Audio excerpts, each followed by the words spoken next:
Last దాకా చూడండి, subscribe చేయండి.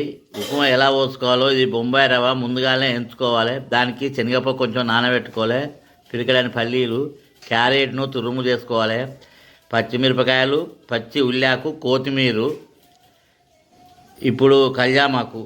దీన్ని ఎలా ఉప్మా తయారు చేయాలో వీడియోలో చూపెడతాను. వంట పెట్టినాము, స్టవ్ పైన మట్టి కంతులు పెట్టినాము, అందులో 2 చెంచాలు నూనె పోసుకున్నాము, 1 చెంచాడు పోపిత్తులు, 1/2 చెంచాడు జీలకర్ర, పచ్చిమిరపకాయలు, కళ్యామాకు దొరగా గొలియాలి, పల్లీలు, నానబెట్టిన శనగపప్పు ఇలా దొరగా గొలుసుకోవాలి, క్యారెట్ తురుము మొత్తం ఇలా గొలియాలి, పచ్చి ఉల్లాక వేయాలి, కొత్తిమీర వేయాలి, తగినంత ఉప్పు వేయాలి, 1/2 చెంచాలు ఇంగేయాలి, 2 డబ్బాల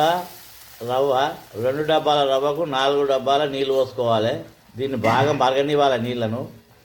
నీళ్ళు మసులుతున్నాయి. ఈ రవ్వ పోసుకోవాలి, గడ్డగట్టకుండా కలుపుతూ ఉండాలి. దీన్ని కలుపుతూ ఉండాలి, గడ్డగట్టకుండా మొత్తం రవ్వను కలుపుతూ ఉండాలి. ఉండలు లేకుండా ఇలా చెంచుతోటి ఇట్లా కలుపుతూ ఉండాలి. ఉప్మా ఇలా కలుపుకోవాలి. ఉప్మా రెడీ అయింది, స్టవ్ ఆఫ్ చేయాలి, దించుకోవాలి.